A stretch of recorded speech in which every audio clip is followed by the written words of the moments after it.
The ancients told us about the one who cannot be named. But we named him regardless. We gave him human characteristics. A God who is capable of hurting and obliterating the innocent. A God who loves, but hates and cheats and kills. Is capable of befalling judgment on the one whose fate is sealed by the very God himself. Don't you find this absurd? The Hermetics told us long ago, the all is mind, the universe is mental. God is formless, nameless, infinite intelligence. Here is what Nikola Tesla said about this existence. Life is, and will ever remain, an equation incapable of solution, but it contains certain known factors. How can infinite ever be quantified and become a finite form? But our visual minds insist upon enclosing an ocean into a cup. We do not know who we are, therefore, we will never know who he is. He can only be known via experience and active searching within the human soul itself. You are the very life principle that God is, albeit you have descended. As Neville Goddard said, God became man so that man may become God. Hence, we have descended in consciousness to experience limitedness, to have a linear human experience and go through the furnaces of affliction to once again find him. But we only go through pain because 1. It is a human experience. 2. We have not yet found him. Man feels pain when he has not yet found the one who cannot be named. As this life principle, when found, is found within man. And the very moment it is found, man finds infinite power. And what is God, if not the personification of infinite power itself? In one of Neville Goddard's mystical experiences, he described God to be infinite power and infinite love. He felt it in deep meditation, the one who cannot be known otherwise. As any form you will attribute to him will be finite, which contradicts infinity. You see, man is looking for God everywhere but within himself. And in doing so, man is creating experiences of separation and suffering. While if you are alive, he is within you. As there is no life outside of God. There is no consciousness outside of God. There is nothing but God in this world, as Neville revealed to us time and time again. From where would God give you life, if not from itself? As there is no substance God can create out from but itself. As nothing exists outside of the all. Can't you see? The one infinite mind cannot really be divided. This is why the Hermetics told you that the all is dreaming infinite dreams. And you are a dreamer inside the dream of the all. Dreaming your dreams.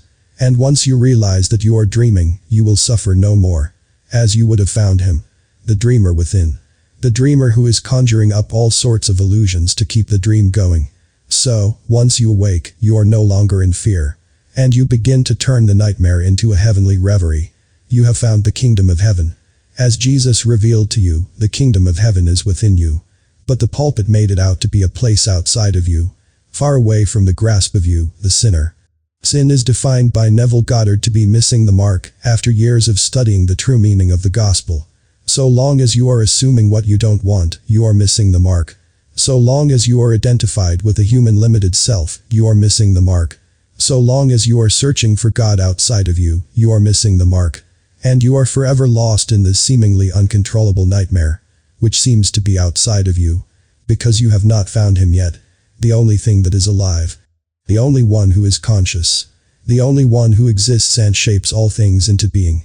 Now, where do we fall into place, in this endless creation? We are the presence of God at the point we are, said Nikola Tesla. As you are conscious and aware, 2 spiritual abilities only God possess.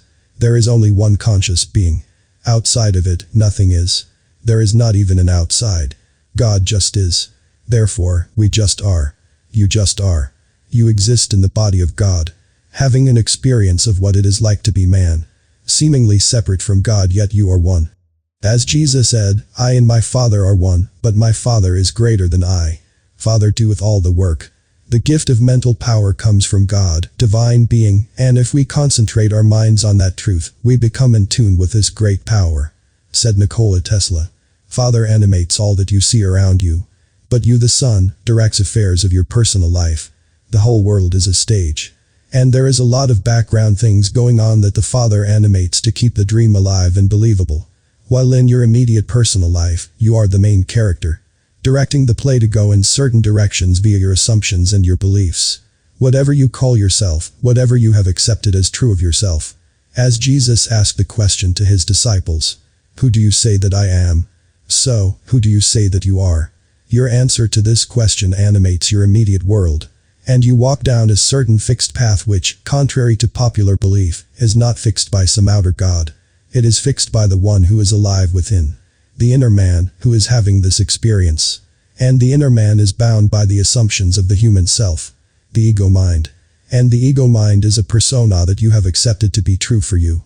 You have a story about yourself. This story is the story of your dream. You will not experience things that are out of alignment with your story.